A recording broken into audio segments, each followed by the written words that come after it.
Bueno, muy buenas noches. Ya vamos a dar entonces evento. Yo sé que la lluvia torrencial, porque me dicen que se caía el mundo allá afuera, nos jugó una mala pasada. Pero bueno, gracias por la presencia. Muy contento de que podamos volver a juntarnos presencialmente. Por supuesto, desde Desarrollo en Democracia de Dende nos pone contento eso, ¿verdad? Podemos volver a encontrarnos y podemos tener este tipo de eventos que normalmente Dende los organiza de manera presencial. Muchísimas gracias a la Embajada del Japón en Paraguay por acompañarnos básicamente, porque podamos hacer juntos este evento. Y también muchas gracias al Banco Central. Te veo acá, Humberto, un poco en tu nombre, también a todo tu equipo del directorio. El presidente creo que no pudo estar. Al Banco Central por permitirnos de vuelta también estar acá hoy. Leí hace unos días un recuerdo a este fantástico y famoso filósofo, erudito canadiense Marshall McLuhan, que había acuñado este término de la aldea global ya hace casi 60 años para tratar de significar lo chico que se había vuelto el mundo a partir de todo el tema de la comunicación y cómo de alguna manera nos empezamos a enterar de todo lo que ocurre en el mundo de una manera muy rápida, 60 años atrás. Y de alguna manera lo que estábamos nosotros también discutiendo es que, si bien es cierto, eso ocurre, hablamos poco en realidad y leemos poco en Paraguay de una región absolutamente importante, y hoy lo vamos a ver más, que es la región del Indo-Pacífico. Ese término no siempre lo escuchamos, de repente se escucha Asia-Pacífico, y por lo general, repito, no sé si estamos entendiendo bien lo que significa esa región. Hoy ese es el planteamiento, tratar de comprender mucho mejor de qué estamos hablando, qué implicancias tiene y cómo también un país como Paraguay y en la región puede de alguna manera aprovechar las oportunidades que se puedan presentar a partir de esa nueva realidad tan importante. Y para el efecto vamos a tener la siguiente dinámica. Vamos a tener un panel con especialistas nacionales y también un invitado internacional, un profesor, doctor Ken Jimbo de Japón, que desde allá, ahora son allá las 7:05, 7:10 de la mañana, son 12 horas de diferencia, va a hacernos una presentación. Posteriormente con el panel vamos a tratar de desarrollar un poco eso que se estuvo comentando y esa va a ser básicamente la dinámica.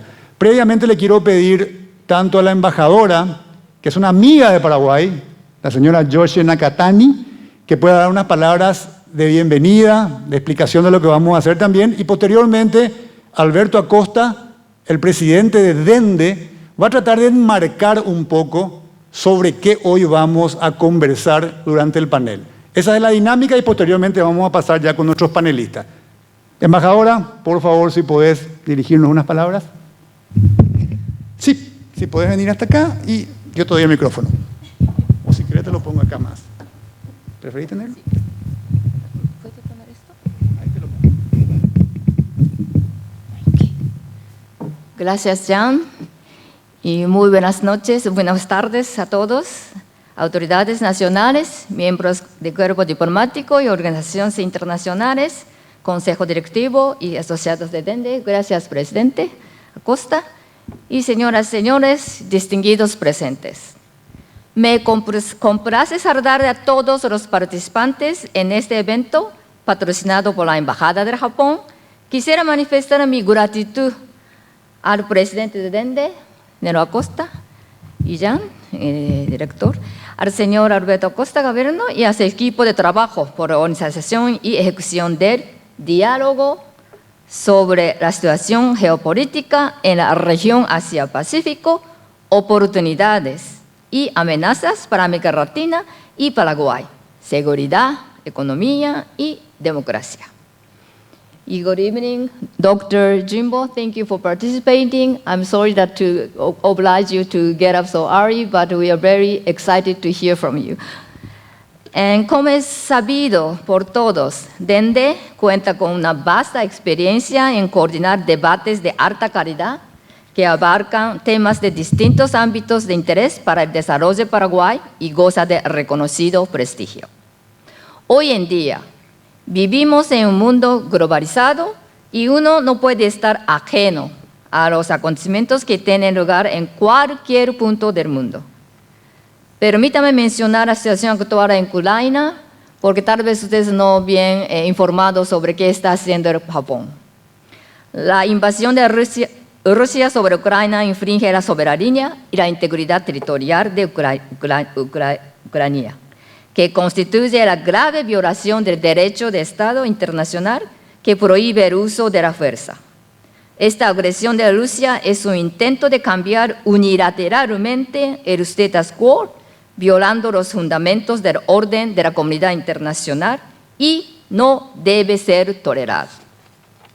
Japón condena a Rusia severamente en sintonía con los Estados Unidos, los países europeos y comunidad internacional, incluyendo Paraguay. Al mismo tiempo, ha impuesto diferentes medidas de sanción a Rusia en el ámbito financiero, restricción de explotación, entre otros. No puedo dejar de mencionar en esta ocasión la solidaridad del Japón, tanto al gobierno como al pueblo ucraniano, en esta difícil situación.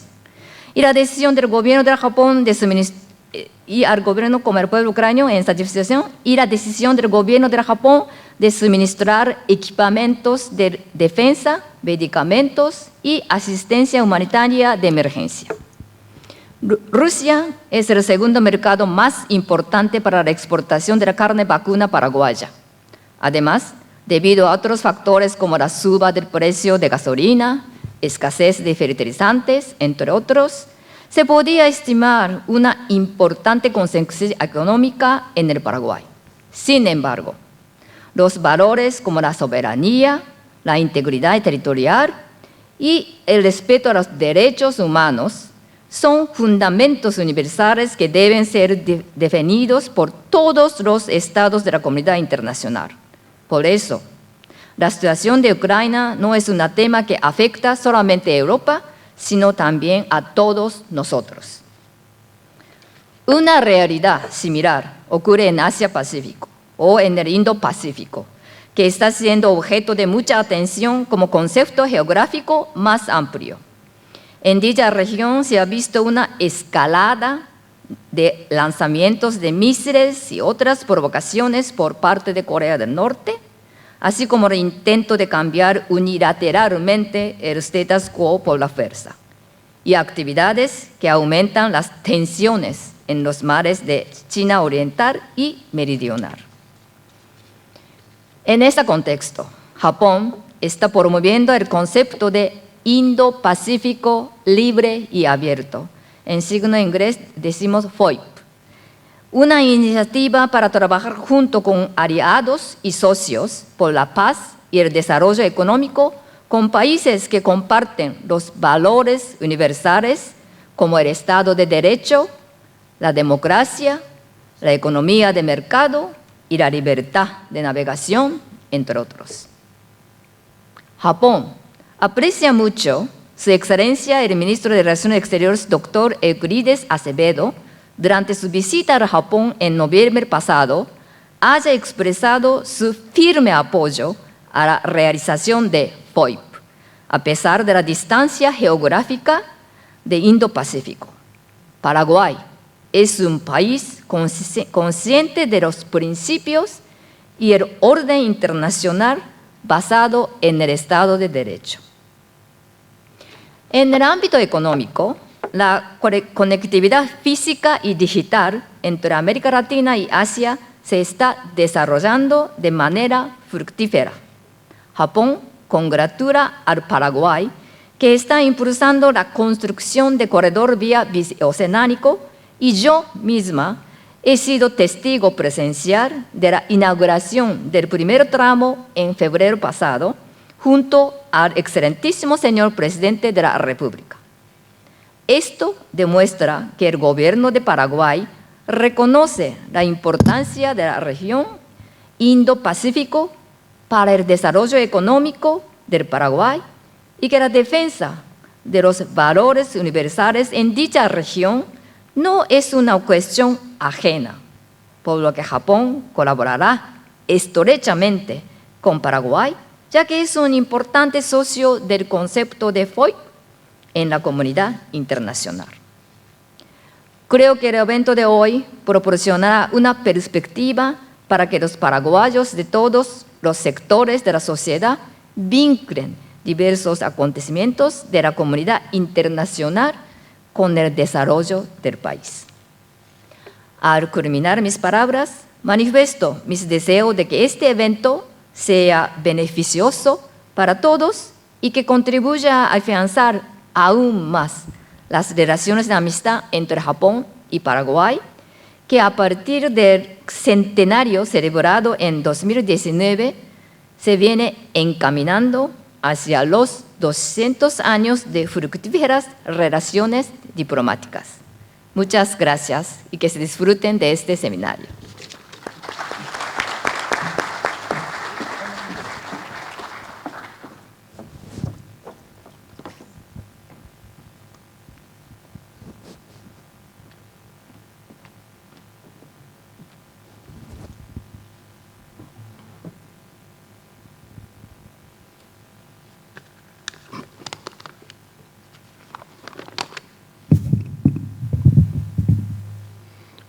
Bueno, muy buenas tardes a todos. Buenas tardes, embajadora. Realmente gracias a la Embajada de Japón por patrocinar este evento tan importante. También gracias al Banco Central por facilitar estas hermosas instalaciones que hacen posible hacer aquí el evento. Realmente yo quiero comenzar pidiendo algunas disculpas, ¿verdad? Realmente para nosotros fue una muy difícil tarea poder armonizar muchas cosas para organizar este evento. Una de las cosas que tuvimos que armonizar es el horario. Hay 12 horas de diferencia con Japón y teníamos que buscar una hora que sea razonable en Paraguay y una hora que sea también razonable en el Japón, ¿verdad? Al final buscamos y el sacrificado un poco es el profesor Jimbo, que se tuvo que levantar a las 6 de la mañana, ¿verdad? Para poder estar hoy aquí presente, ¿verdad? El otro tema que tuvimos que armonizar es el horario de comienzo del evento. Los japoneses vienen de comenzar ahora exactamente a las 7 de la tarde y nosotros tenemos un horario un poquito más flexible, más aún con la lluvia, el piquete. Entonces, también le agradezco la tolerancia a la embajada japonesa de comenzar un poquito más tarde, ¿verdad? Bueno, este es un tema, como dijo Jan y dijo la embajadora, un tema fundamental para todos los que tienen o tenemos alguna función de liderazgo en el Paraguay. Primero entender, conocer, después ir formándose una opinión al respecto y luego ir pensando qué políticas públicas Paraguay puede tener con respecto a este tema.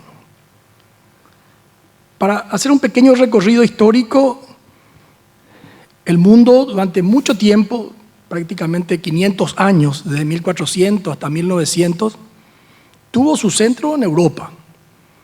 Europa, los países europeos dominaban el mundo.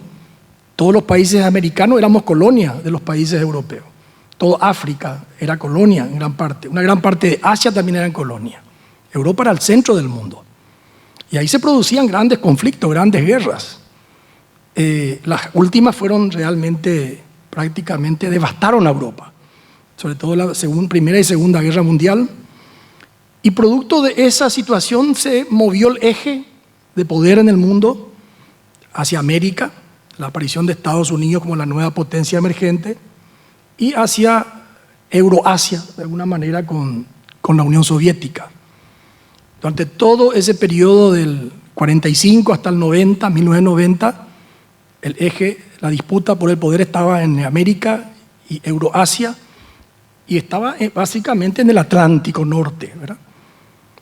Eso comenzó a cambiar realmente comenzó a cambiar a partir de la Segunda Guerra Mundial lentamente, con esta posguerra de los países asiáticos, la reconstrucción de Japón. Japón comienza a crecer a partir del 50, 60, 70 y se va convirtiendo en una potencia emergente y termina siendo la segunda potencia del mundo en ese momento. Le sigue a Japón los tigres asiáticos, que también comienzan a crecer a partir del 70, del 80. Y el último que se incorpora a ese desarrollo acelerado del Asia es China. China, un país de más de 1.300 millones de habitantes, un país pobre, un país agrícola, un país rural, básicamente empieza a recibir grandes inversiones y a tener un acelerado crecimiento principalmente industrial. Ese crecimiento de China lo fue rápidamente por el tamaño de la economía china, llevando a ocupar los primeros lugares en casi todos los rankings, sobre todo económicos. Se convirtió en el primer exportador del mundo, muy por encima de Estados Unidos, de Alemania. Es el primer importador de materias primas de los países del tercer mundo. Y hoy es la segunda economía del mundo y claramente todas las proyecciones nos indican que va a ser la primera en un tiempo relativamente corto. Ese crecimiento de los países asiáticos en general y de China en particular se dio en gran parte con una estrategia de crecimiento para afuera. Importar materias primas porque son países con pocos recursos naturales, diríamos. Importar petróleo, importar materias primas de países del tercer mundo principalmente y exportar productos terminados a Estados Unidos y a Europa. Entonces, para estos países es vital lo que se llama el Océano Índico y el Océano Pacífico. En el Océano Índico está el Golfo Pérsico, de donde viene el petróleo que necesita China, necesita Japón, necesita Corea para poder mover su maquinaria.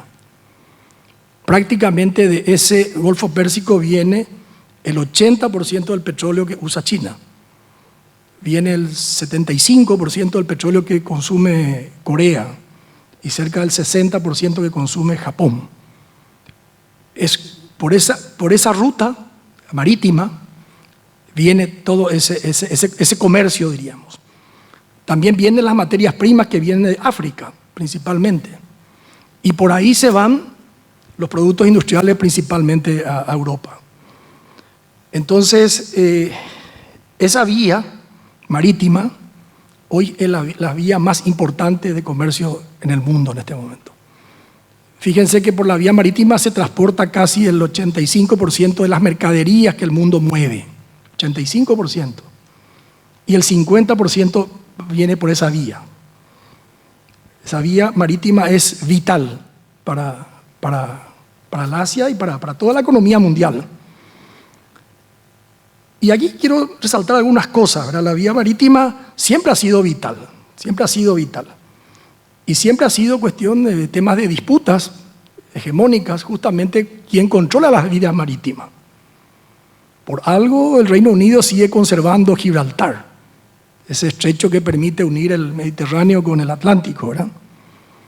Por algo hoy estamos viendo cerca la importancia que tiene, por ejemplo, el estrecho de Dardanelos y el Bósforo que une el Mediterráneo con el Mar Negro, donde Rusia tiene sus bases navales, ¿verdad? O sea, los estrechos son lugares críticos en el camino, en las rutas marítimas. Hay un concepto que me gustaría dejar aquí presente también como una introducción un poco al tema, porque con todo este conflicto de Ucrania uno empieza a hablar de la Tercera Guerra Mundial. Y hay un libro fantástico que escribió hace mucho tiempo cuando lo sacaron de la presidencia, no es que dejó la presidencia de Estados Unidos, Richard Nixon. Él escribió un libro que se llamaba La Tercera Guerra Mundial. Lo escribió allá por el 70 y pico. Y él decía de que en esa época la amenaza de la guerra mundial era entre Estados Unidos y la Unión Soviética. Y se decía de que iba a ser una guerra nuclear, se pensaba en una guerra nuclear. El fin de la humanidad. Estuvimos cerquita en la crisis de los misiles de Cuba. Pero Nixon decía en su libro lo siguiente: la Tercera Guerra Mundial no va a ser nuclear. No va a ser nuclear. Decía en el 70 eso. Porque es imposible, es un suicidio de la humanidad una guerra nuclear. La Tercera Guerra Mundial comenzó cuando terminó la Segunda Guerra Mundial, dice Nixon en su libro. ¿Y por qué? Porque la Tercera Guerra Mundial es esta disputa hegemónica entre dos potencias que no se van a enfrentar directamente porque es el fin de la humanidad. Se van a enfrentar como en esas partidas de ajedrez, comiéndose, bloqueándose, controlando justamente estas vías marítimas, estrangulándole por ahí, por allá. El control de estas vías son fundamentales, decía Nixon, en la Tercera Guerra Mundial. En ese momento él hablaba de la dependencia de Occidente, del petróleo de Medio Oriente, y cómo esa vía marítima era como la yugular, decía, de Occidente. Si ahí te muerden, ahí se acabó todo, ¿verdad? Puede tener miles de aviones, miles de fábricas, si no tiene combustible no se puede mover. Usando ese ejemplo, se puede aplicar perfectamente a esta tercera guerra mundial, me parece que estamos viviendo, ¿verdad? Una guerra en el sentido, me refiero de que ya hay una disputa hegemónica entre una potencia emergente y una potencia dominante, que es la aparición de China básicamente como la potencia emergente. Y el control del Pacífico es fundamental, del Indo-Pacífico, porque el petróleo viene del Índico, no viene del Pacífico. La ruta del Indo-Pacífico es fundamental. Tan fundamental que la séptima flota, el comando del Pacífico de Estados Unidos, que tiene la séptima flota, se llamaba el Comando del Pacífico hasta el año 2018. En el 2018 se cambió de nombre el Comando del Pacífico, se llama el Comando del Indo-Pacífico. O sea, para Estados Unidos estratégicamente ese comando tiene que controlar y ver la seguridad del Indo-Pacífico, del Índico, donde viene petróleo, donde viene materias primas, y el Pacífico, donde están los países asiáticos principalmente, y los aliados norteamericanos como Japón, como Corea del Sur, como Taiwán, como Australia, en fin, con todos estos países que son aliados ante esta potencia emergente, que un poco como dijo la embajadora, también quiere actuar prepotentemente, ocupando espacios, muchas veces en contra de lo que dice el derecho internacional. Entonces, por eso es fundamental un Indo-Pacífico libre y abierto, pero para garantizar eso también hay que reforzar seguramente la seguridad, ¿verdad? El otro tema importante de mencionar es lo siguiente. Cuando comenzó el proceso de transición en China principalmente, había una idea de Occidente de que China, a medida que iba saliendo de la pobreza, se iba desarrollando, se iba integrando al mundo, naturalmente se iba a democratizar, porque la gente iba a tener mejor nivel de vida, iba a estar integrado al mundo, iba a ser un proceso casi natural la democratización de China. Esa idea comenzó a no ser realidad con la masacre de Tiananmen en 1989, pero sobre todo ahora, hace poco tiempo, se hizo más realidad cuando en lo que dejó Deng Xiaoping, que fue el padre de la China actual, pero fue el que autorizó la masacre de Tiananmen, él fue el que ordenó la masacre, ¿verdad? Pero lo que sí dejó él es un esquema institucional en China de reemplazos del número 1 periódicamente. Todos los primeros ministros eran personas grises. Uno le pregunta a cualquiera de nosotros quién fue el primer ministro de China hace unos años atrás y nadie sabe quién fue, ¿verdad? Hasta que apareció Xi Jinping, que también parecía que iba a ser uno más de ese grupo de ministros burocráticos, diríamos, ¿verdad? Pero fue consolidando poder y pasó una reforma constitucional que fue aprobada, ¿verdad?, en el cual le permite la reelección indefinida al primer ministro. O sea, hoy China está gobernada por un hombre fuerte que tiene posibilidad de gobernar por décadas China. Es joven y posiblemente él va a ser él está liderando este proceso de una China como una potencia, no solamente ya económica, también militar, ¿verdad?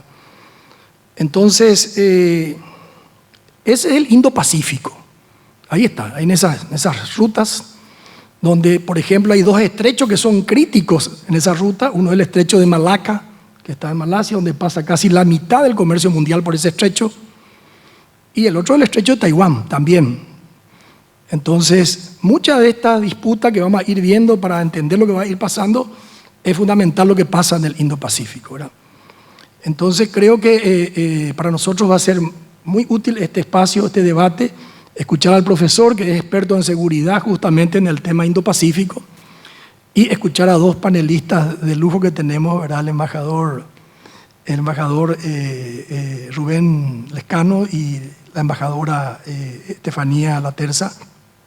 Vamos a hablar de comercio, vamos a hablar de seguridad, vamos a hablar de esta disputa entre democracia y autoritarismo. En fin, vamos a tocar un poco todos estos temas, tal vez un poco superficial, pero puede ser el puntapié inicial como el big picture, diríamos, para futuros paneles, para ir profundizando los temas más específicos, los temas de seguridad, los temas económicos y los temas de valores, democrático y derechos humanos.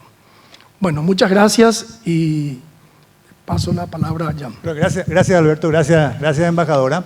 Efectivamente le vamos a invitar ahora un poco a los panelistas, a Estefanía y a Rubén Ramírez, si pueden acompañarnos acá al panel. Y ya empezamos también, creo que está listo el profesor Jimbo, ¿are you ready?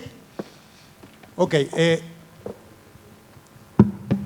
mientras van subiendo, para no hacer muy largo esto, el currículum de ustedes siempre es muy largo, así muy rápidamente. Estefanía Laterza hoy está como viceministra de REDIEX, ese es el título efectivamente, viceministra de REDIEX, pero en cierta manera prestada, porque ella es rango de embajadora, tiene una carrera diplomática importante, abogada, maestría en ciencias políticas en Costa Rica, otra maestría en Italia, un doctorado en España en Derecho Administrativo, una carrera importante dentro de la Cancillería, experta en temas también de comercio.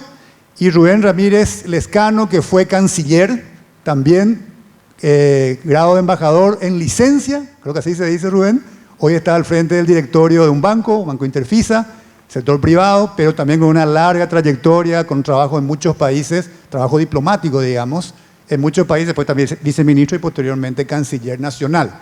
Entonces enseguida vamos a conversar con ustedes y primeramente quiero presentarle también al profesor Ken Jimbo, que es el profesor de Policy Management de la Universidad de Keio en Japón, es investigador senior de una serie de think tanks muy reconocidos a nivel global, especialista realmente en temas de seguridad Pacífico, de seguridad en relaciones Estados Unidos-Japón, tiene una serie de artículos, libros escritos sobre el tema de seguridad, asesor especial del Ministerio de Defensa y del Secretariado de Seguridad Japón, tiene realmente una trayectoria muy importante en todos estos temas, tiene un doctorado, un PhD en este tipo de cosas realmente. Entonces, queremos empezar contigo, profesor Ken, con tu presentación, escucharte, él va a hacer su presentación en inglés.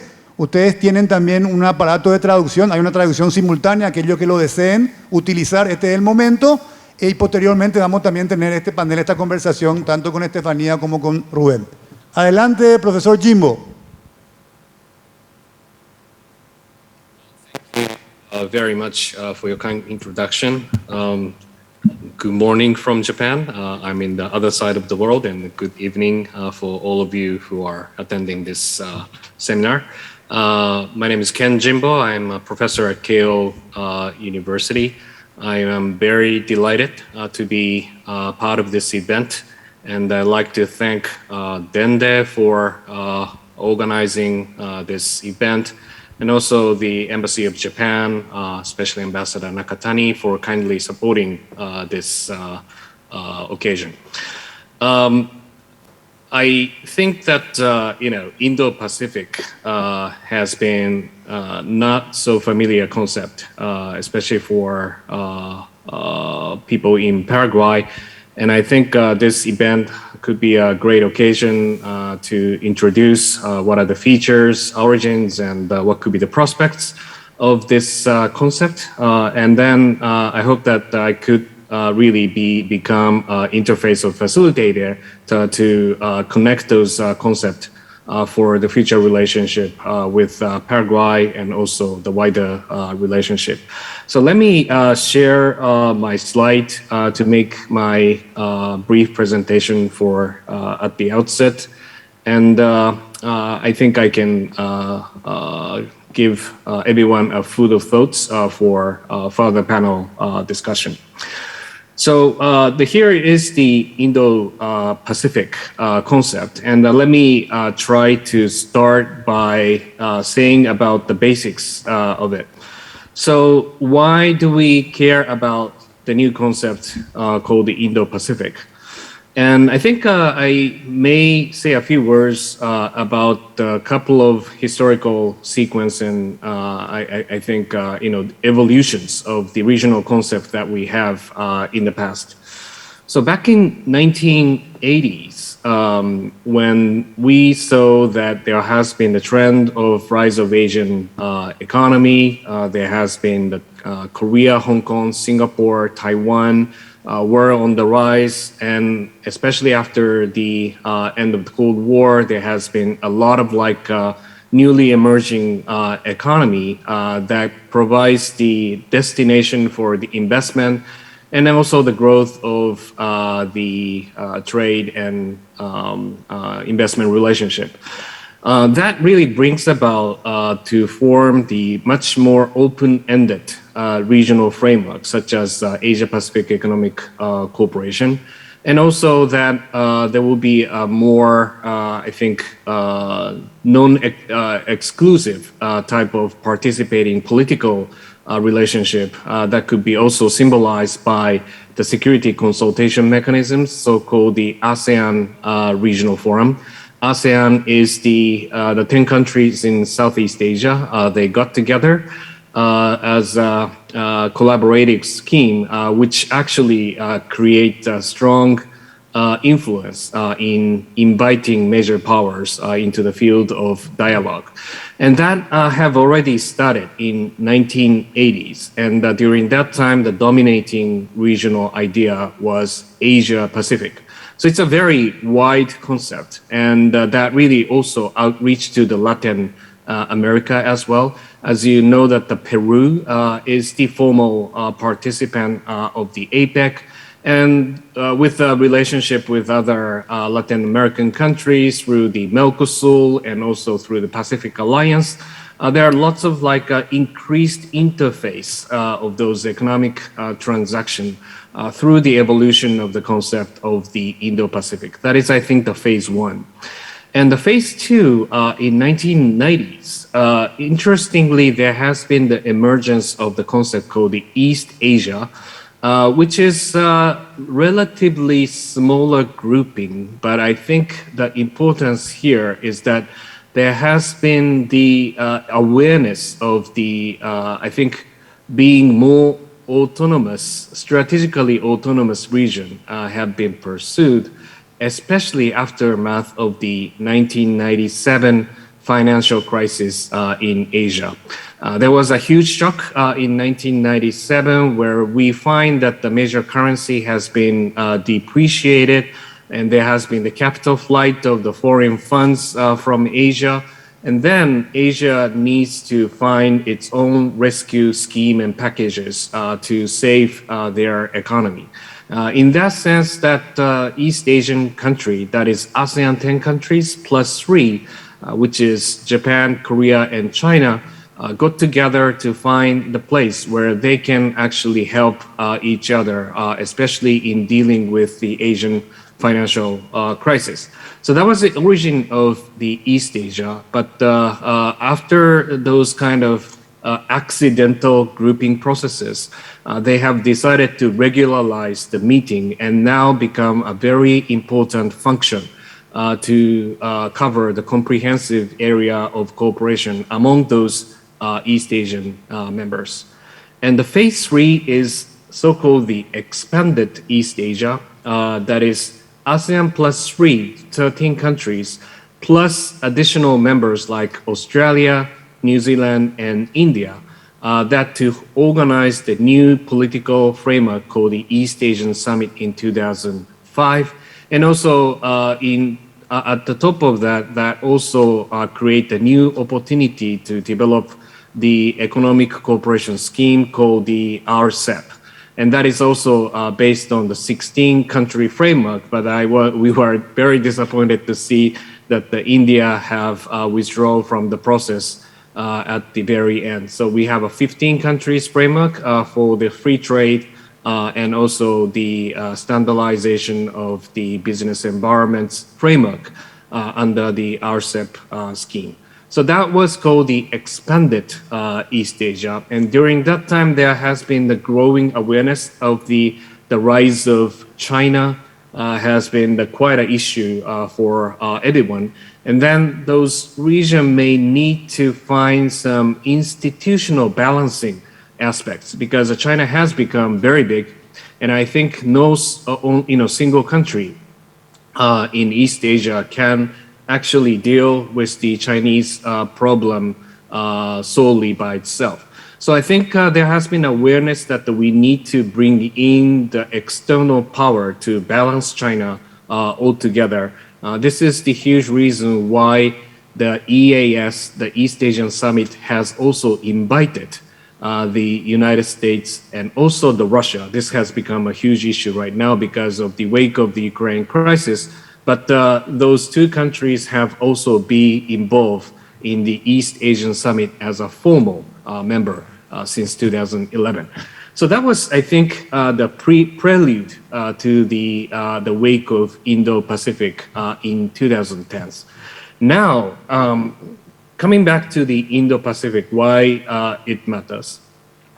And I think I also like to highlight the Japanese government was, I think, very instrumental in terms of developing this idea. And I think Japan is humbly claiming that Tokyo has been one of the initiators of this concept. But as an academician, I also try to argue that the Indo-Pacific is not only owned by somebody, but I think it's owned by everybody.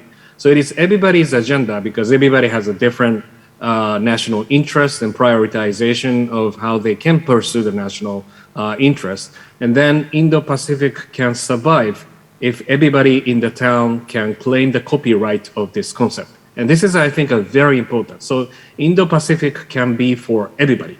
But I think from the political process is concerned, one of the officialization of this regional concept can be found in the ex-Prime Minister, Prime Minister Abe's speech back in 2016 when he visited Africa to attend the TICAD conference. TICAD is the conference to facilitate the relationship between Japan and African countries, where Prime Minister Abe brought in the concept of the Indo-Pacific that will, I think, lead as a dominant regional concept that the Japan and those Indo-Pacific countries can play its role. And I think Indo-Pacific is a huge geographical concept, although it's not been fixed because it's a evolutionary concept.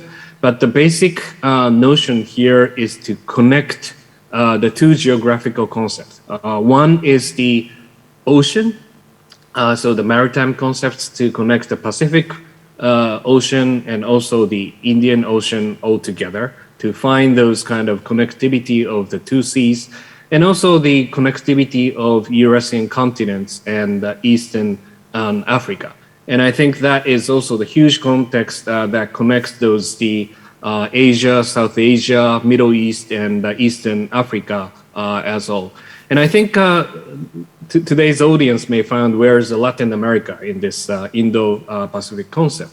And it's a legitimate, I think, question that you can raise. But I think it is not solely the geographical concept that everybody tried to speak about, because now that I'll come back to this later. Now that the United Kingdom is now applying for the CPTPP, and also many of those European member states have adopted its own Indo-Pacific strategy in dealing with those regional kind of gravity here. And I think it's quite fine with all the Latin American states and Paraguay, whenever they try to look at Pacific, Asia, and beyond. And there is I think, the platform of the Indo-Pacific that is, I think, available for all of you. And so those are, I think, a very important way to look at what has been developing in this region. And as Ambassador Nakatani has already mentioned that, during the course of evolution, Japanese government have emphasized the three aspects. One is the importance of the principle, especially the rule of law and the free trade. And the second pillar is always the economics, prosperity. And especially when you look at the connectivity issues of the infrastructure, trade environment, investment environment, and also the digital, economy. Those are, I think, a very important element of the connectivity in Indo-Pacific that everybody can plug and play. And finally, that is important thing is to secure the peace and stability in this region. So these are basically the three pillars that the Japanese government tried to promote through the concept of the Indo-Pacific. So let me go to a few rationale of the why Indo-Pacific matters. First of all, as a macro scope backgrounds, I think Indo-Pacific has become a huge opportunity for the future economic success. At the same time, Indo-Pacific is large concept, so you cannot really simplify too much, but it is the epicenter of the geopolitical struggle as well. So I think that the management of the concept of the peace and stability is the fundamental importance for the future success of this region. So we always need to find those good interrelationship between prosperity versus economic growth. Prosperity versus the stability. And I think, especially from our perspective, there has been huge challenges of the rise of authoritarian rules and influence of the Chinese economy, and unfortunately there has been the decline of the plural democracies in all over the world, but also in the Indo-Pacific. So it is a challenge of the international system that's currently, mostly demonstrated by the brutal act of the Russian governments towards Ukraine. But by looking at the Indo-Pacific, there has been also the potential risks that such kind of the rules cannot be maintained through those challenges in the future. So these, I think, why. As a macro background, how it is important to define as the regional concept that could be streamlined by the principle. And obviously, secondly, the rise of China is everybody's concern, and Japan has been trying to focus more on the competitive side of the relation to be pursued vis-a-vis China through the strengthening of the defense, and also diversification of our investment standards, and also creating a new ecosystem with the like-minded states. But at the same time that everybody has, not only Japan, but also many countries in the region, has the substantive relationship with China in terms of the trade and investment in the Chinese market. So nevertheless, we also try to coexist with the Chinese economy by, I think, implementation and the rules of the standards on the Beijing side as well. And security and defense is always important. I cannot emphasize enough how important the role of the United States and the alliance and the partnership relationship in this region. United States is the dominant player in the Western Pacific and also in the Indian Ocean. Japan hosts the large-scale 7th Fleet, as mentioned by the President.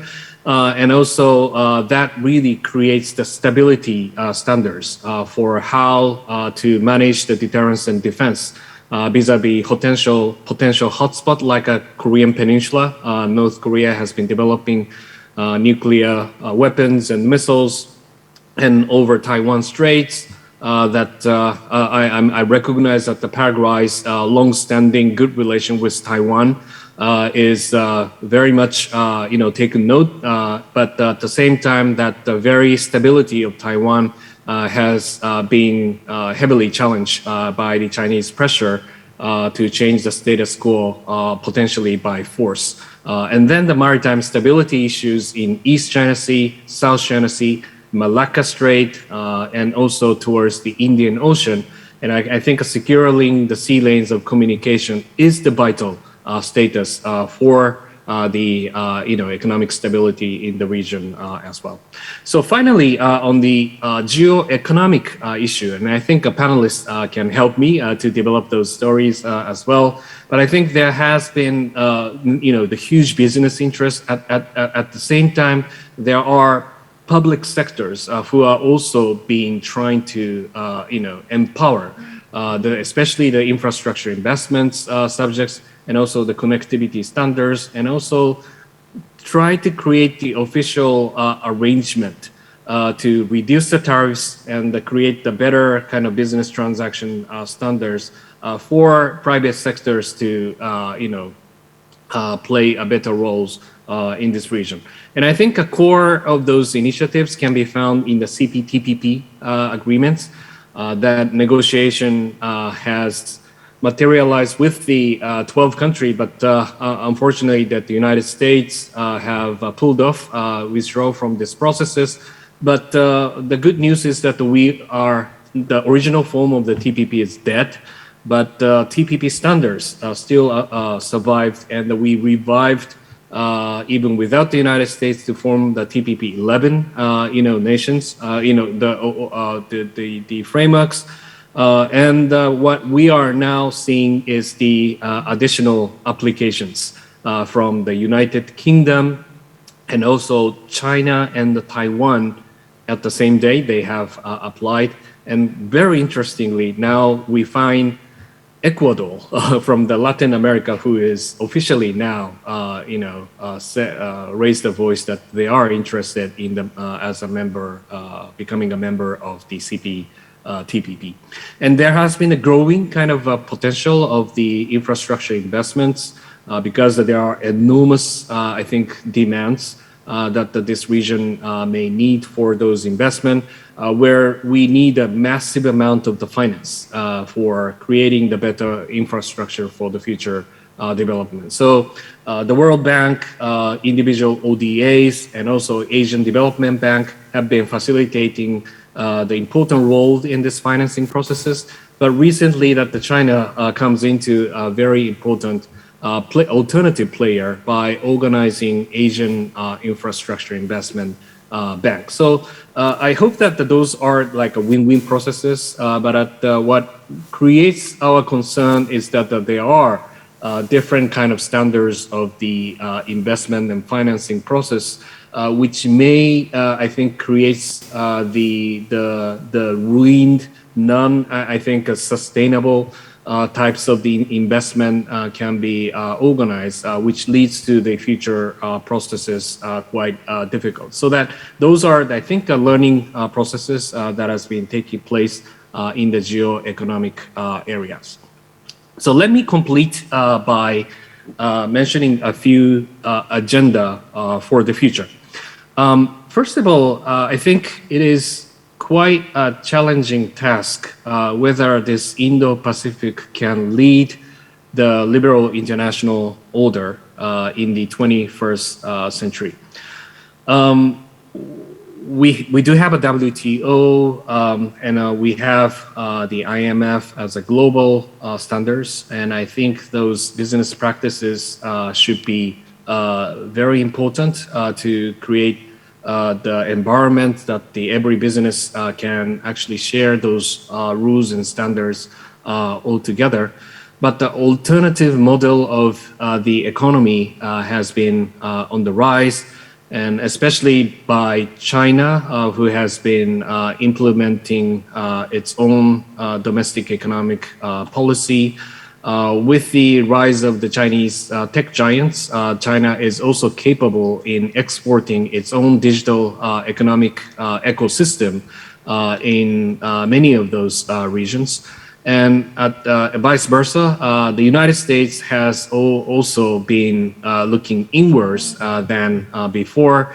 They have to serve the interest of the US workers, and they have to treat the manufacturing sector, which creates the US relative reluctance towards maintaining the free and open order in this region as well. So I think that the role played by Japan, Australia, and also European members, and in the future, Latin American members, that what kind of economic framework we wish to realize for the future is the fundamental, agenda that we need to tackle with.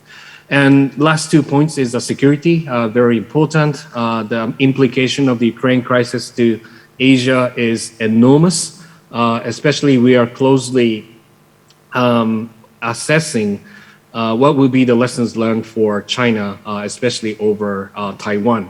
Because likewise, Ukraine, Taiwan is not the treaty ally of the United States. And also, China officially tried to integrate Taiwan under its own principle of the One China policy. So I think it is critically important that the deterrence and defense relationship should be kept in order vis-a-vis Chinese leadership, and make sure that the deterrence functions even after the aftermath of the Ukraine crisis, and especially respecting the Taiwan's I think autonomous kind of will as a political entity to develop its own international voices in the both political and economic domain. In that regard, as you can see, that the U.S., India, Australia, ASEAN, and EU all expose their interest to be part of the Indo-Pacific as a gravity concept. That is, I think, something I really wish to emphasize it. And finally, there has been the growing kind of institutional arrangements that I wish to make some attention. Now we do have a new framework called the Quad, that is Japan, US, Australia, and India, like a quadrilateral framework, which has been much more regularized than before. The heads of governments, foreign and defense minister, economic minister, get together to come up with a common agenda. We have been, I think, developing many areas of cooperation under the Quad, and that is, I think, some of the emerging influential concept that Indo-Pacific now represents. And the second, I think, new development that you find interesting is called the AUKUS. That is the US, Australia, UK triangular relationship. That is, currently it's a fundamental, I think, a functional relations that Australia will replace its submarine from the current diesel submarine to the nuclear-based submarine. That is a tremendously important big step for Australia. But in order to prepare for that transition, Australia is absorbing the technical assistance from United States and UK to make it happen. So I think that is also a new strategic kind of coordination that has been taking place among those three countries. And finally, that the role of the middle powers are also important. I mentioned about the ASEAN. ASEAN always is the epicenter of the regional framework. So everybody comes to Indo-Pacific, you cannot overlook ASEAN. And we always call the ASEAN to play the central role because imagine that if Japan tried to take an initiative, China and Korea may say, no, I think I'm not so comfortable about Japanese leadership solely. And if China tried to take a leadership, no, that's not the case that we can follow. But I think once that the ASEAN tried to take initiatives, everybody feels very comfortable. And I think it's a very important strategic values that ASEAN presents. So whenever Paraguay, Latin American member states try to reach out to this region, and I think that it's very good advice that you should go through ASEAN. And then many of those relationships could be well balanced, and that creates lots of like a win-win cooperation for the future opportunity. So I think I have spoken a lot, and there will be two prestigious speakers lining up. So I will stop here and looking forward to the further discussion. Thank you very much. And I close my Gracias. PowerPoint. Gracias, profesor Jimbo. Sí, vamos a volver contigo enseguida también, pero por supuesto vos permaneces con nosotros. Y sí, entrar directamente con ustedes, Estefanía, Rubén, tal vez empezar contigo, Estefanía, un poco a partir de esto que estuvimos escuchando y cómo se va desarrollando este concepto de Indo-Pacific, la importancia que tiene por el tema de comercio, Sí, escuchamos poco Latinoamérica, tal vez ahí el tema de Perú formando parte, de Ecuador que también quiere formar parte del CTPI, pero más que eso no escuchamos. ¿Cómo traemos eso, o cómo entendemos desde Paraguay particularmente, vos estás en el tema comercio, estás en el tema de inversiones, cómo miramos esta región del mundo? ¿Por qué hablamos poco? ¿No lo estamos viendo? ¿Sí lo estamos viendo? ¿Qué está ocurriendo y qué más debería ocurrir o qué podría ocurrir en beneficio de nosotros, digamos? Buenas noches a todas y a todos. Muchas gracias por participar de este evento. Muchas gracias, Jan. Profesor Jimbo, excelente exposición. Respondiendo a tu pregunta desde una reflexión de qué estamos haciendo bien y de qué no estamos haciendo tan bien, creo que lo primero que hay que decir es que estos conceptos que acabamos de escuchar, en primer lugar, son difíciles de entender. Esta nueva concepción del Indo-Pacífico es relativamente nueva. Como bien indicó el profesor, estamos hablando de un concepto que empieza a tomar cuerpo a partir de una idea lanzada por el primer ministro Shinzo Abe en el año 2016. Si bien han existido esfuerzos previos, particularmente promovidos por países como la India y como anteriormente por Australia, de buscar justamente mecanismos de cooperación y sobre todo de coordinación para poder llevar adelante proyectos compartidos en esta región, se tratan de conceptos que están más bien vinculados a la geopolítica y a la seguridad estratégica. La seguridad estratégica, que lo que busca es asegurar la protección, o vamos a decir que existan reglas claras que puedan permitir el uso colectivo de estas rutas que, como bien indicó el doctor Acosta Garbarino anteriormente, centralizan gran parte de las corrientes comerciales a nivel mundial.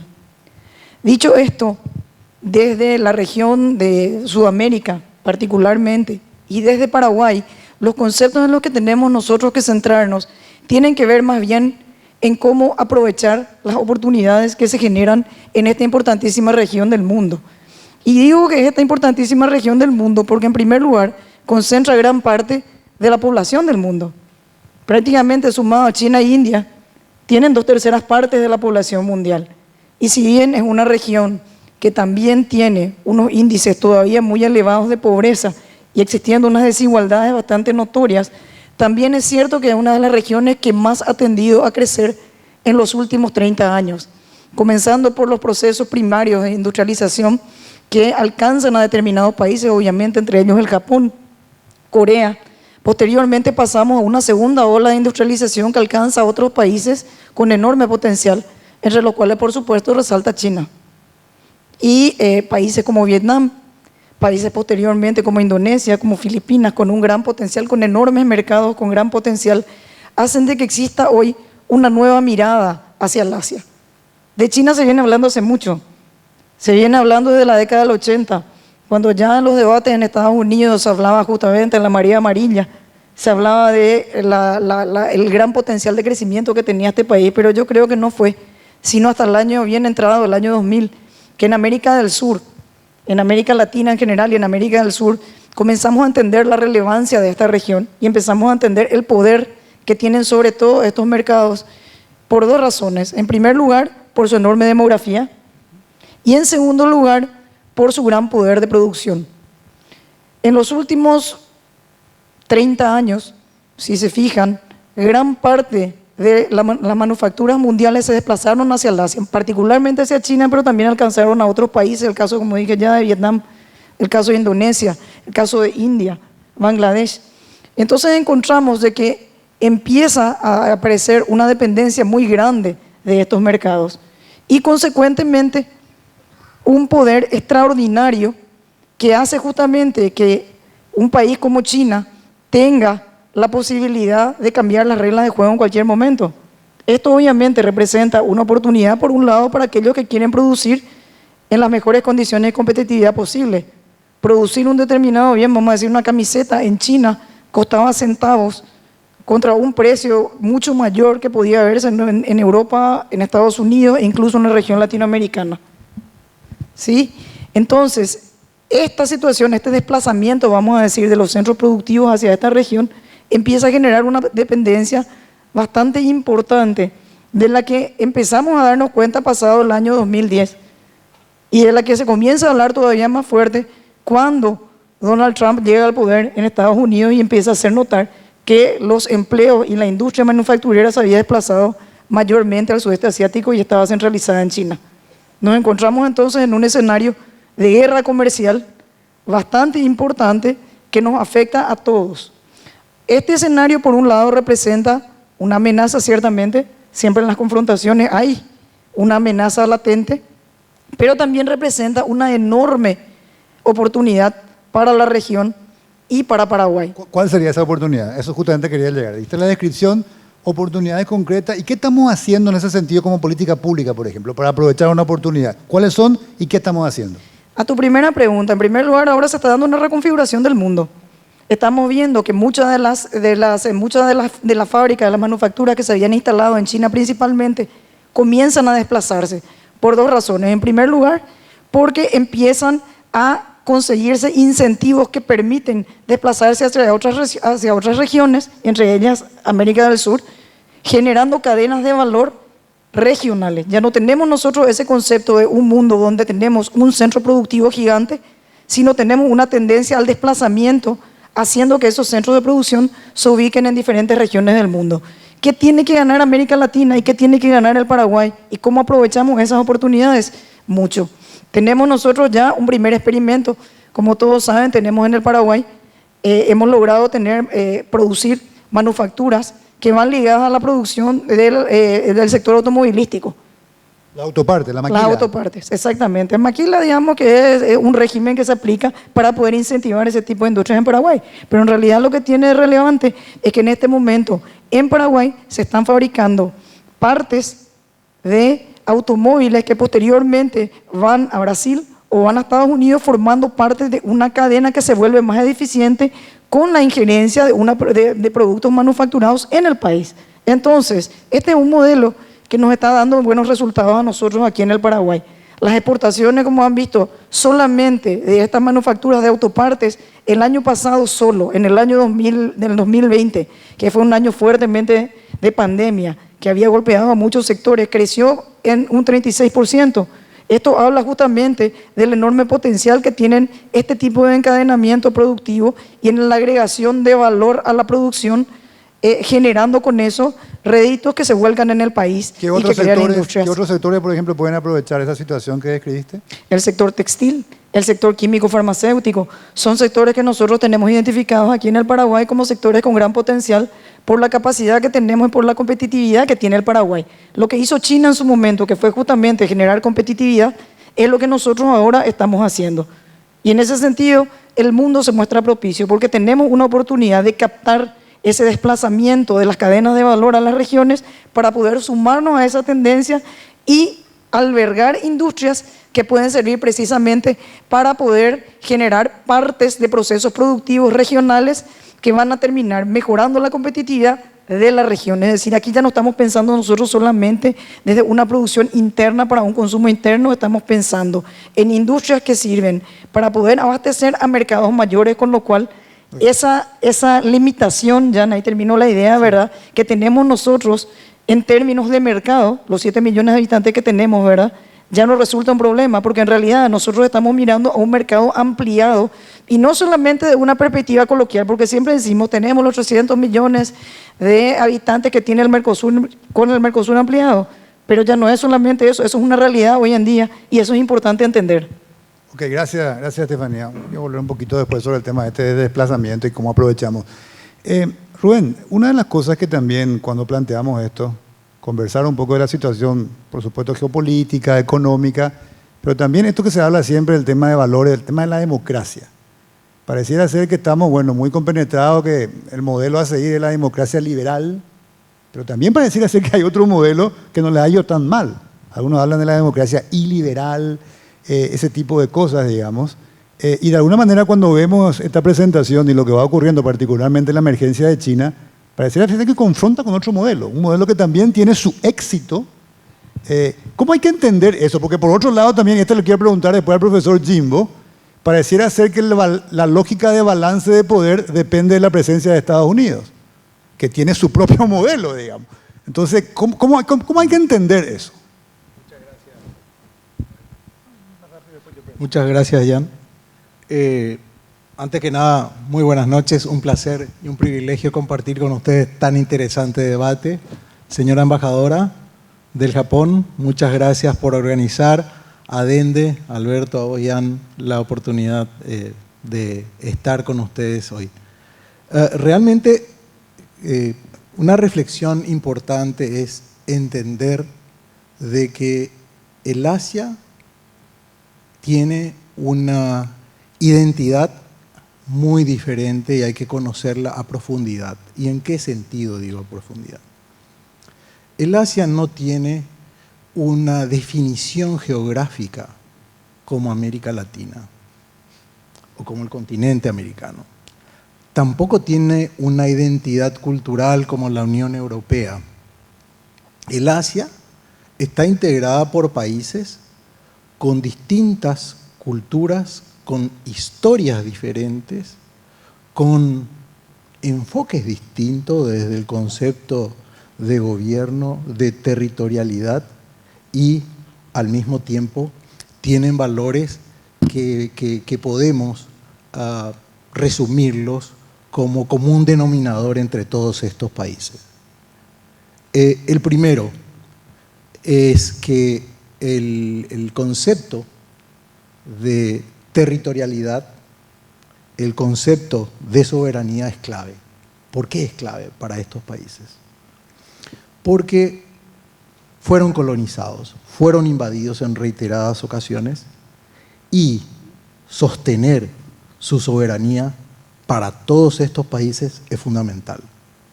Y es un concepto que luego, en todos los esfuerzos de integración, y felicito al profesor Jimbo, excelente presentación y resumen de lo que son los distintos instrumentos de integración económica y comercial. Y el primer fenómeno es el sentido de territorialidad, de soberanía.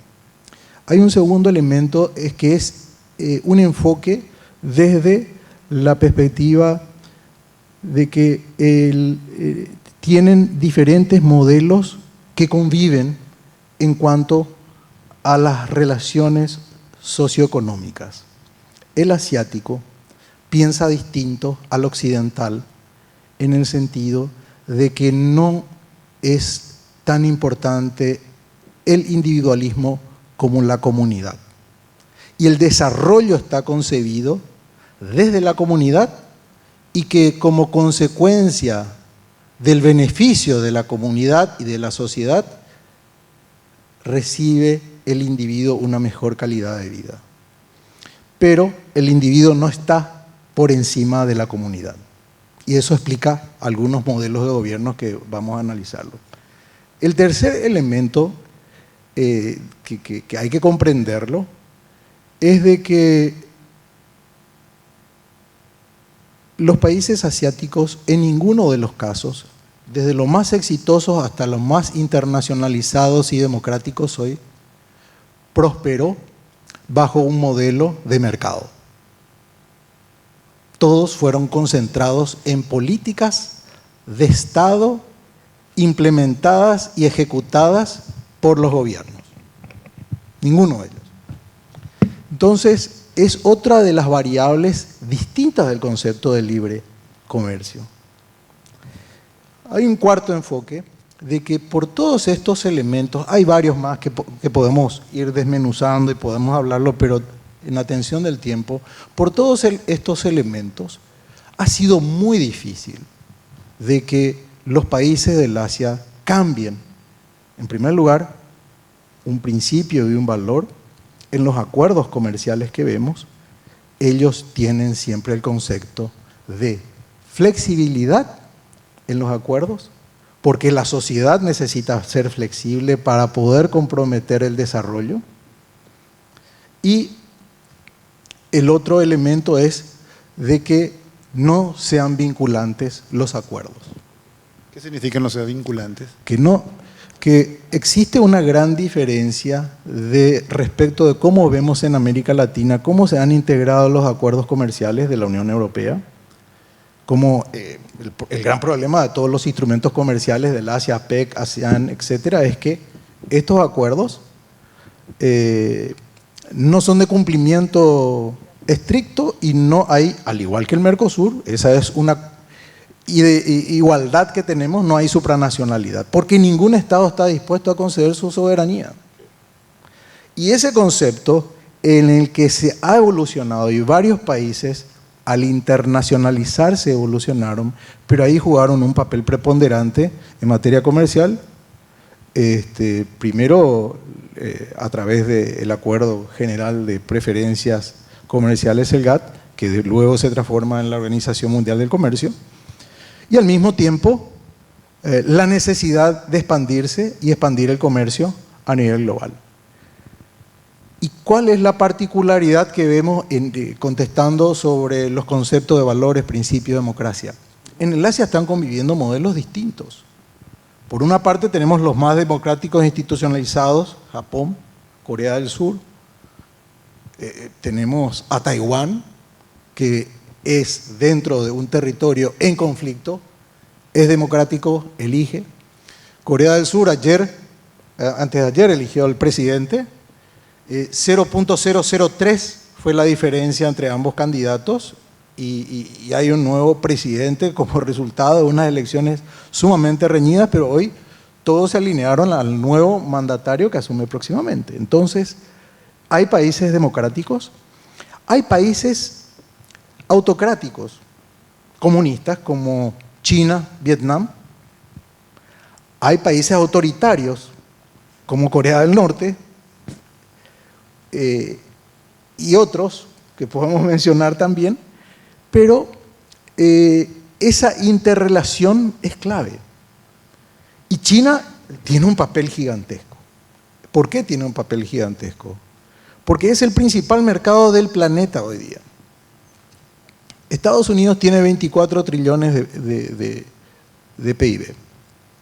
China tiene 19.3 trillones. Pero China compra por 25 trillones y Estados Unidos por 19 trillones. Es inversamente proporcional esa relación del poder de compra que el Producto Interno Bruto y el consumo. Porque tiene mucho más habitantes que Estados Unidos. Entonces, a partir de allí vemos que es el mercado más importante, lo es para Japón, lo es para Corea, lo es para Taiwán, que es el principal inversor y tiene como principal mercado a China continental.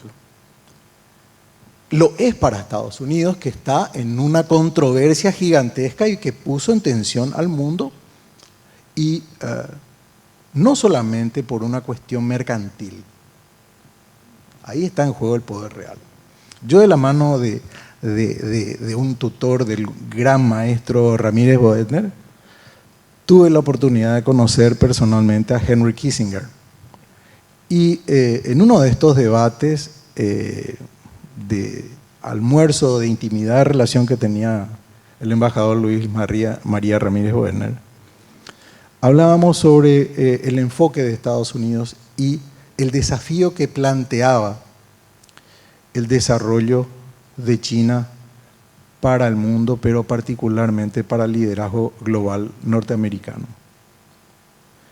Y esa es una realidad donde esas tensiones también tienen su reflejo en las relaciones indopacíficas. ¿Por qué? Porque sí es importantísimo el mercado, pero sí al mismo tiempo hay una enorme desconfianza sobre China, porque no tiene valores democráticos, son autocráticos, como decía, es el partido el que elige al líder, y el líder, si tiene liderazgo, realmente tiene este nivel de proyección como tiene Xi Jinping hoy. El segundo elemento es que ¿dónde están los derechos humanos, el respeto a las libertades y el alcance de ese desarrollo?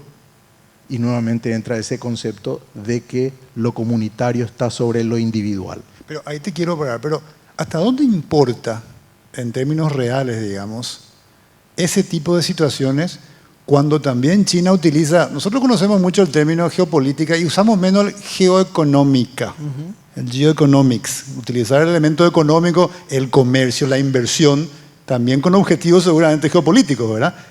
Uno pareciera ver que China hace eso. Y tiene una presencia importantísima en el África, en América Latina, creciente, está inserto por todos lados, todos le quieren vender, invierten. Entonces, ¿hasta dónde importa esas cuestiones que vos decís más autocráticas cuando realmente la economía juega un papel tan importante y está ocurriendo? Exacto. ¿Hacia dónde va a ir eso? Eso importa porque China, otro de los grandes interrogantes que tiene el sector Indo-Pacífico y particularmente Estados Unidos, mencionaba el profesor Jimbo, el Quad, que es el acuerdo que tiene Estados Unidos junto con India, Australia. India, Australia y Japón para promover la libertad del tránsito, el derecho del mar como elemento fundamental, para promover la seguridad y para promover la democracia. ¿Y por qué esto? Porque China empieza a desarrollar, después de la política exterior definida por Xi Jinping y por el Kuomintang, empiezan la ruta de la seda del siglo XXI. Y la ruta de la seda implica un enorme ejercicio de inversiones para asegurarse. Uno, energía. ¿Dónde está invirtiendo China? En energía. En energía en todo el planeta. En Argentina están financiando 2 grandes hidroeléctricas, están financiando programas y proyectos, en segundo lugar, de infraestructura y logística. China necesita proveerse de la manera más rápida y vender y entregar de la manera más rápida al mercado internacional. Y el tercero, alimentos. Y en ese contexto, lo que está sucediendo hoy entre Rusia, que invade Ucrania, y el espejo explosivo que genera, perturba enormemente a China. Porque China tiene graves problemas territoriales que le generan conflicto en su promoción de política exterior y en su desarrollo interno, porque ellos también tienen conflictos étnicos. Ellos tienen conflicto con las poblaciones coreanas, las kirguis, tienen conflictos con el Tíbet. Entonces, tiene conflictos con India como consecuencia del Tíbet. Y esos son elementos que, además del reclamo de la isla de Taiwán, le genera una serie de condiciones muy complejas. Y concluyendo esta parte, China tiene inversiones enormes en América del Sur. Si vemos en relación a todas las Américas, América del Sur es el anfitrión de la mayor cantidad de inversiones y van jugando de manera diferente.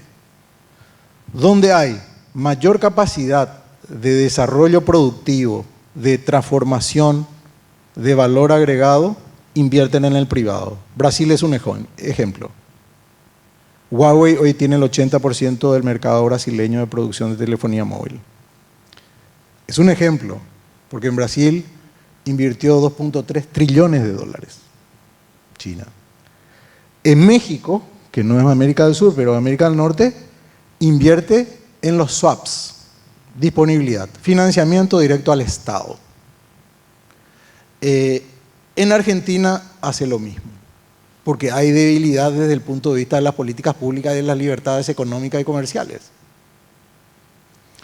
Y obviamente en Chile, minería, puerto, infraestructura, que hay mayor seguridad y nuevamente vemos que, al igual que en Perú, gas y minería, al igual que en Ecuador, ha expandido esa acción. Entonces, ese enfoque de acción tiene que ver con que cada vez es más influyente, pero cada vez hay más temor, porque el nivel de endeudamiento que se produce en el desarrollo de la ruta de la seda, o nueva ruta, la ruta de la seda del siglo XXI, que cambia toda la geopolítica, donde logra, ¿y por qué digo que cambia la geopolítica? China logra unir a países que son idénticamente autocráticos. Y esa nueva geopolítica pone a Pakistán en conflicto con India. India, que históricamente ha sido neutral, aceptó incorporarse al Quad.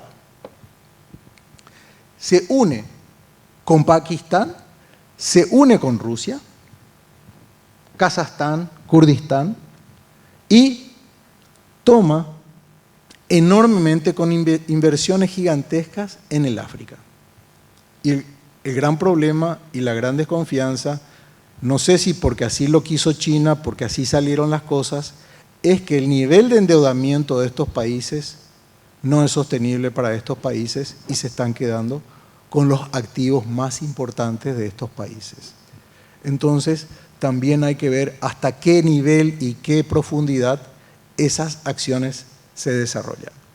No podemos negar de que China es el gran jugador global, que las tensiones con Estados Unidos son muy importantes, pero que esos valores de principios democráticos, de libertad ciudadana, es un elemento en el que ahí no coincidimos. Te quiero dejar una pregunta ya un poco con el profesor Jimbo, pero ante esto que mencionas, ¿cuál te parece debería ser el juego entonces de Paraguay con ese actor tan importante que es China? Te dejo ahí un ratito, ¿cuál debería ser el juego? ¿Cómo debemos que jugar este partido? Hay siempre ideas, no, hay que acercarse, hay que comerciar, no, sí, no, ventaja, desventaja. ¿Cuál debería ser el juego? Profesor Jimbo, una pregunta que quería hacerle. Desde esa perspectiva que mencionó y todo ese movimiento, digamos, en el Indo-Pacífico, y algo comentaste, ¿cómo lo ven a Latinoamérica? ¿O es prácticamente algo que no existe para la otra problemática que muy bien mencionaste? Es una pregunta que te quiero hacer. ¿Dónde vos ves esa vinculación, esas oportunidades con Latinoamérica en particular? Acá se mencionaba también la presencia fuerte de China, uno de los actores centrales en toda esa lógica en Latinoamérica, aparentemente con el objetivo de tener recursos naturales, alimentos, energía, y el resto de los países del Indo-Pacífico, ¿cómo ven eso? ¿O la única preocupación hoy es asegurar el libre tránsito de los mares, el balance de poder en esa zona, y parece ser que, bueno, el que toma el protagonismo hacia afuera de eso sería básicamente China, ¿o no es tan así? Well, thank you very much. I'd like to respond by a couple of areas. One is the economy that has already been mentioned by the panelists. And as you are aware that China has accumulated the platform for everybody's investments in the Chinese market, and China exports its own like a financial. Many of those projects in the Silk Road projects that has already been mentioned. But I think currently they are encountering two major issues. One is I think concerning business practices that really stymied many of those foreign companies to maintain the sustainable business together with China. That involves their practices of the intellectual property rights. Also in the data-driven economy, that the data localization policy is always the problem. So many of those internet companies, e-commerce companies in Japan need to decouple the business in China and the business at the other countries. And that is also a huge issue here. And there's always been the influence of the politics in China. Once you need to invest, you always have to organize the joint venture with the local companies. And with those joint venture have been, formally screened by the Chinese Communist Party because they need to send those committee members to, I think, oversight those, governance issues. So those are, I think, quite a, huge issue, whether we can really maintain the robust business together with China. That is number one. And secondly, what concerns us is so-called the weaponization issue. Weaponization of interdependence, having an interdependence with China. And I think it's been already mentioned that can be done through the finance, creating a lot of debts alongside of the Silk Roads, and that China will politically influence to those recipients of the Chinese funds. That's number one. And the second is by having a wide rate of interdependence on the trade relationship with China, China can use the threatening of the relationship by retaliating to to stop the trade or delay the processes, the protocols that can already been done towards Australia on the wine exports and banana on the Philippines, and even the rare earth towards Japan. So I think in that sense, that coming back to the Latin America's role, that is very important that we have to be very resilient towards such a trend in the economic relationship. And if Latin America provides the very important alternative destination for creating the value chains, supply chains and value chain network, that will attract all the investors and also all the companies who are formally interested in investing towards China to be diversified worldwide. And that's number one. Secondly, I think, as I mentioned, that there has been the much more positive expectations to be expected by the role of the European member states who have been eagerly engaging in Asia-Pacific, Indo-Pacific in recent years. And I would like to see Paraguay and many of the Latin countries to also think about drafting and creating its own Indo-Pacific strategy. And I think that is good for streamlining the strategy, how to deal with the Indo-Pacific regions. But at the same time, from us, it is very welcoming to internationalize many of those standards the problem we face in Asia. Because, for example, China tried to define that every issue is domestic issue. Taiwan is domestic issue, East China Sea is domestic, South China Sea is domestic. But if many of those players come into play that this is internationally recognized important problems for everyone, and you cannot really define this issue solely by Chinese domestic problem. In that sense, that the standard, bringing in the international standards from Latin America is a very important force multiplier for all of us. And finally, I wish to see that the institutional connectivity between Indo-Pacific and Latin American countries, and I think CPTPP is also open-ended processes. That is very important. I don't see APEC dynamisms at this stage, but still there will be a potential for the future standardizations processes for the free trade and investment relationship. So I think those are the potentially very important areas of cooperation that we can explore further. Okay, gracias. Thank you, Professor Ken. Un poco estrategia nuestra, latinoamericana, paraguaya, hacia el Indo-Pacífico.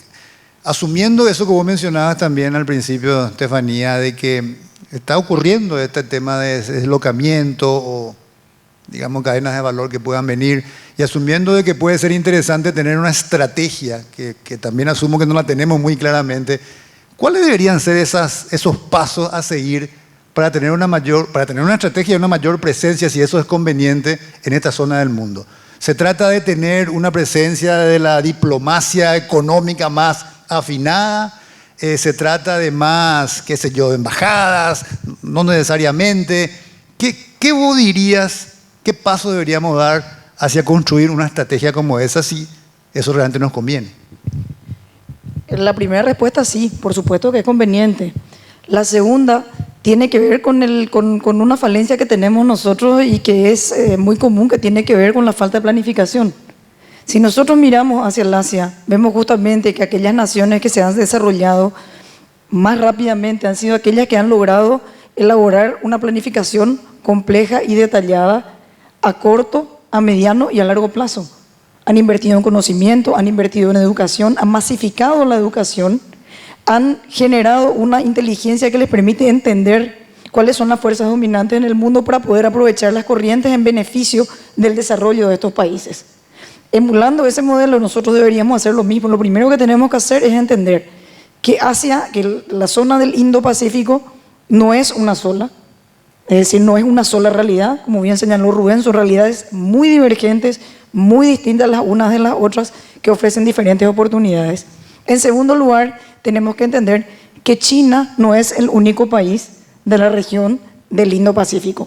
Hay muchos más mercados, hay muchos más países con muchas más realidades y mucho que aprender de ellos. El caso de Corea, por ejemplo, es muy enigmático para nosotros, porque Corea, al igual de Paraguay, si bien no tenemos una tradición común, tenemos orígenes muy diferentes y una cultura muy diferente, somos países que tenemos mucha similitud en cuanto a que éramos países productores de materia prima, los dos. Corea hace 50 años y el caso de Paraguay hasta hoy en día. Y el hecho de haber generado, en el caso de Corea, un modelo de desarrollo que le permitió migrar desde un modelo agroproductor a un país que en este momento está a un nivel muy avanzado en producción de manufacturas con un alto componente de innovación.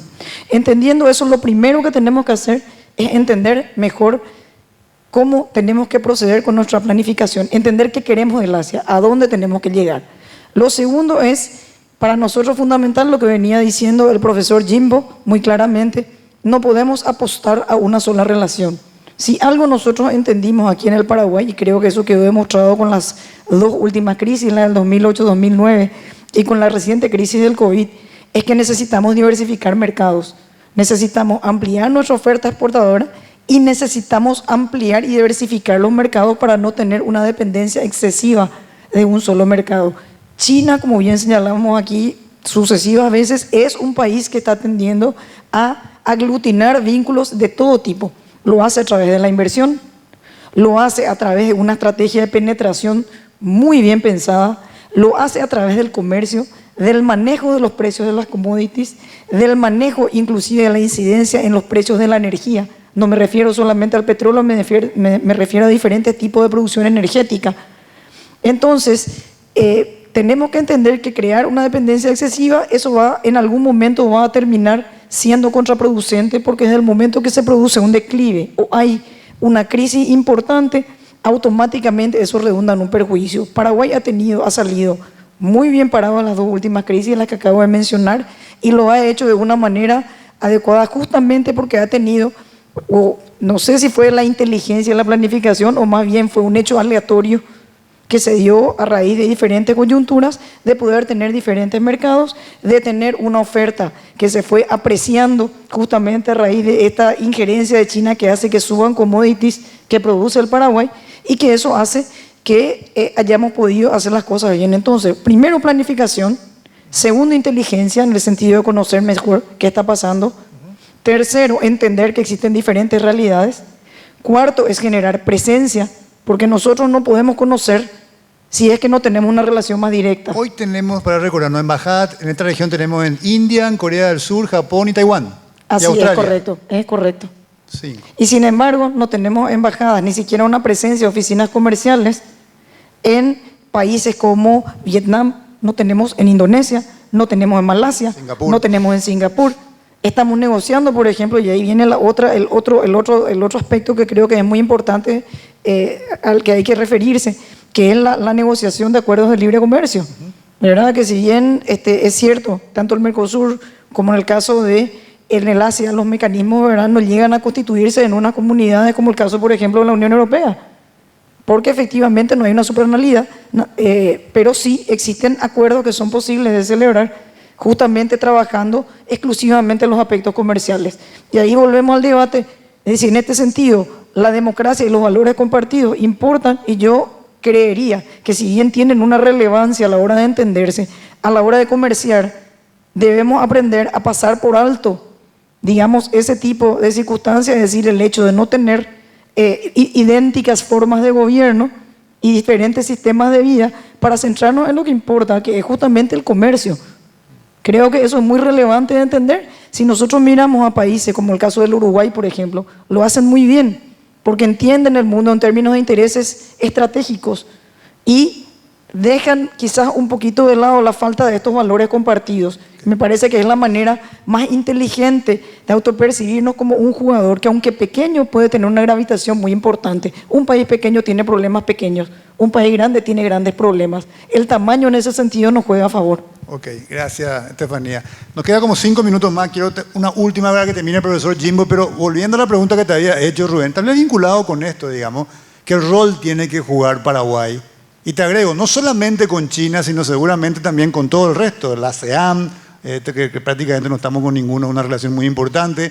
Y te agrego una cuestión más, porque es fácil decir, uno tiene que ser pragmático y tiene que estar bien con este y con el otro, y en el marco de esta lucha por la hegemonía mundial que está instalada, Estados Unidos y China, digamos, uno puede decir directamente, no, yo voy a hacer acá en el medio y voy a tratar de aprovecharlo mejor, o eso no es tan posible. Uno que medio que tiene que alinearse, usar esa palabra con cuidado, tiene que alinearse hacia algún lugar. Entonces son dos preguntas. ¿Cuál es nuestro rol hoy con Asia, con China, con Asia? Y esta última que te hago.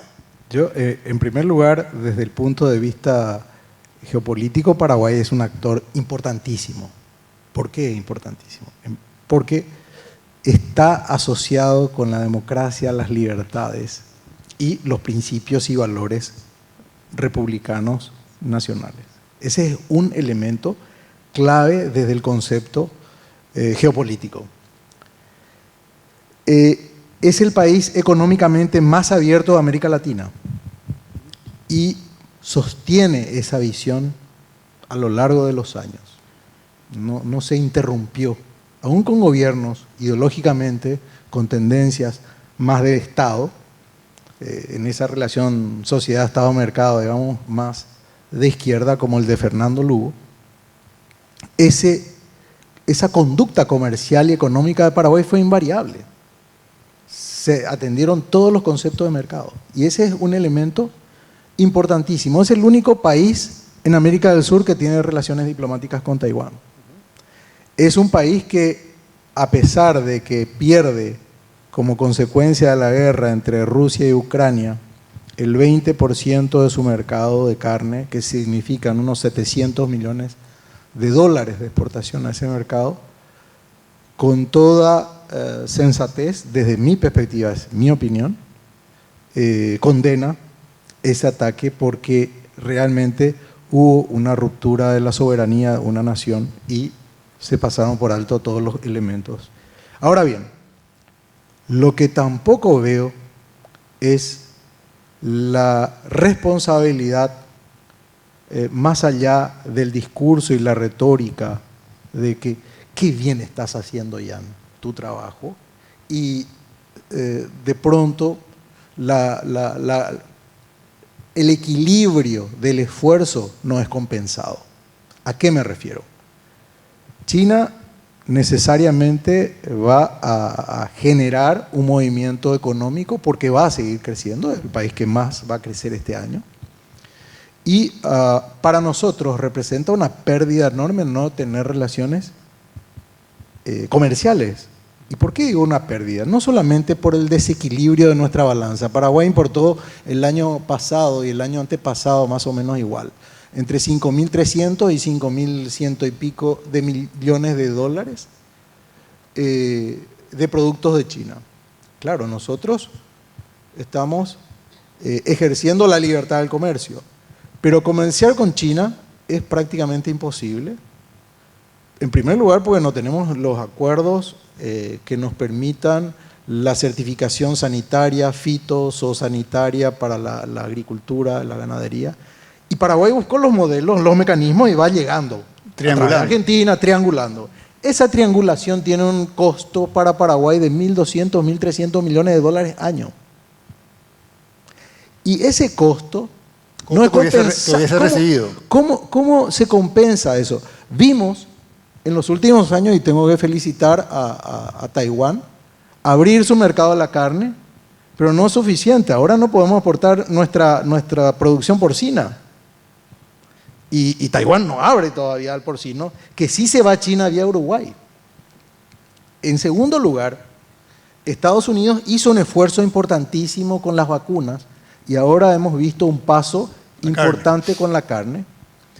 pero Estados Unidos no va a comprar la producción que tenemos. Nosotros tenemos 14 millones de cabezas de ganado. No se puede faenar porque no hay mercado. Y sí, me puede decir Industria y Comercio, me puede decir la Cancillería, tenemos 84 mercados, estamos aportando a 4 mercados. ¿Por qué? Por nuestra competitividad limitada en un contexto de preferencias, de los acuerdos sanitarios y por sobre todas las cosas, los costos. ¿Qué nos pasa con la industria avícola? Hoy tenemos $400 de diferencia de precio porque China compra todo la pechuga y deja el muslo y la pata a la industria avícola brasilera. Ese es el que entra de contrabando y compite con toda nuestra industria. En la carne, lo que está exportando Brasil, Argentina y Uruguay a China tiene un spread sobre nuestra carne de prácticamente entre 450 y $800 la tonelada de diferencia por tonelada. Y eso no es de triangulación comercial.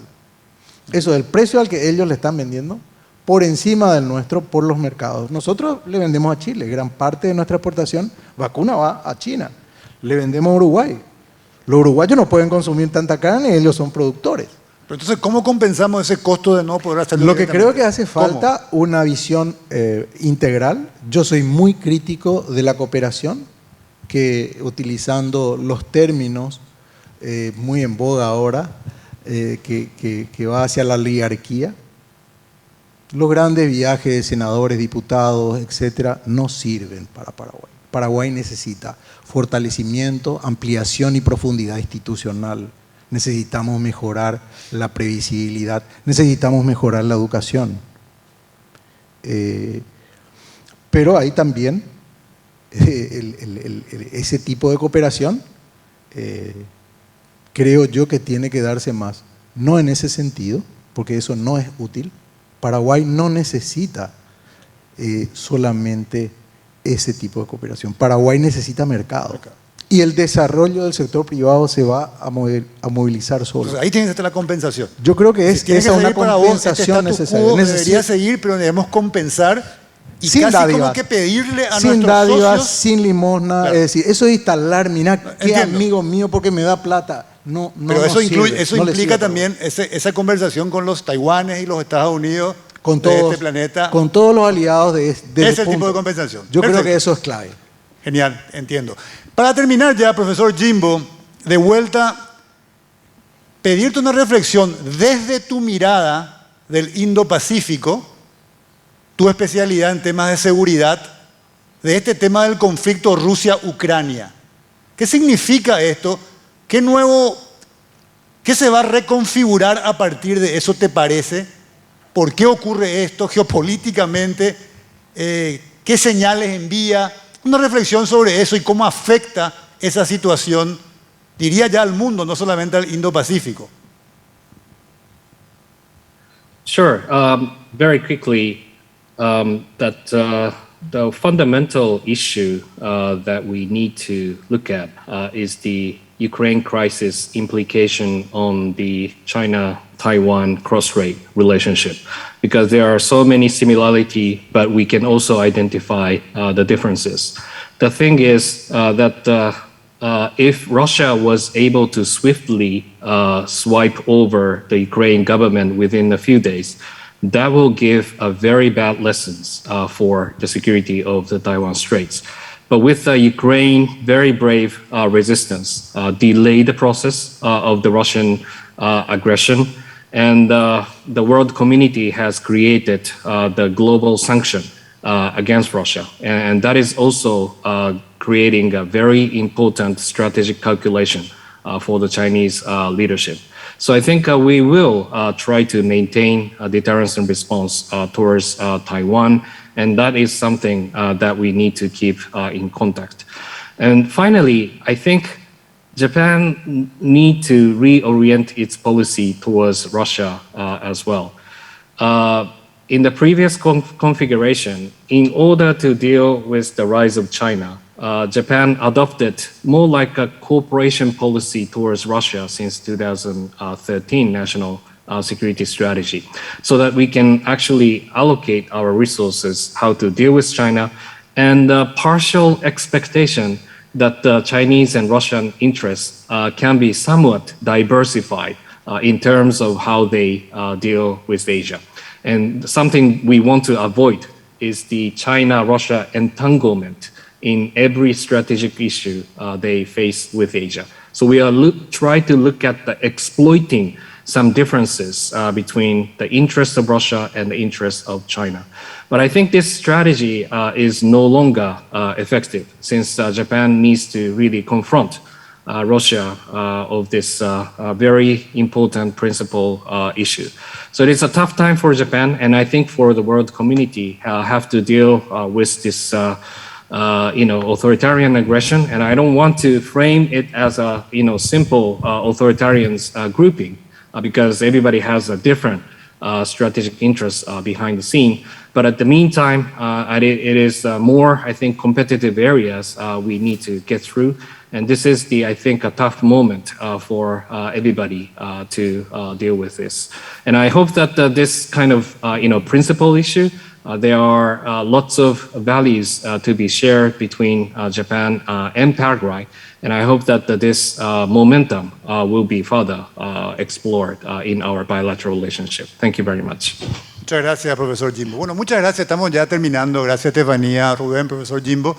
El objetivo básicamente hoy que teníamos con este espacio, con DENDE básicamente y con la Embajada del Japón, era en primer lugar conocer un poco más sobre lo que significa este concepto del nuevo epicentro mundial, que es el Indo-Pacífico, digamos. ¿Qué implica esto que nos explicaba el profesor Jimbo, este balance de poder, este temor a esa, voy a usar sus palabras, regresión autoritaria que complique la lógica que se quiere de un espacio libre, de movilidad libre, open, free, rule of law, las leyes internacionales que se respetan? Hay obviamente un temor con respecto al papel que juega China dentro de esa lógica, eso nos lo explicó muy bien, y cómo eso puede dificultar todo en una región que se está convirtiendo prácticamente en el 50% del comercio mundial y en el 50 o más por ciento de la población mundial. Por otro lado, la situación en Latinoamérica y particularmente en Paraguay, de cómo nosotros miramos esa región. ¿Qué deberíamos hacer? Lo que vos decías, Estefanía, mirar esto con una planificación, con inteligencia, con presencia, y eso implica seguramente también un tipo de gestión diplomática diferente, que apunte más a este tipo de cosas, entendiendo de que hay oportunidades enormes que podemos aprovechar con esta región y que va más allá, tomo esto también que decías vos, Rubén, de plantear siempre las cuestiones de una lógica de cooperación y de donaciones versus plantear esto como una cuestión de mercado y que esa sea la lógica de compensación, digamos, de no tener una relación directa diplomática con un jugador que está jugándose la hegemonía mundial también como China. Parece, un poco utilizando lo que decía Confucio, ya que estamos hablando del Asia, enseñarme a pescar, no me regales el pescado.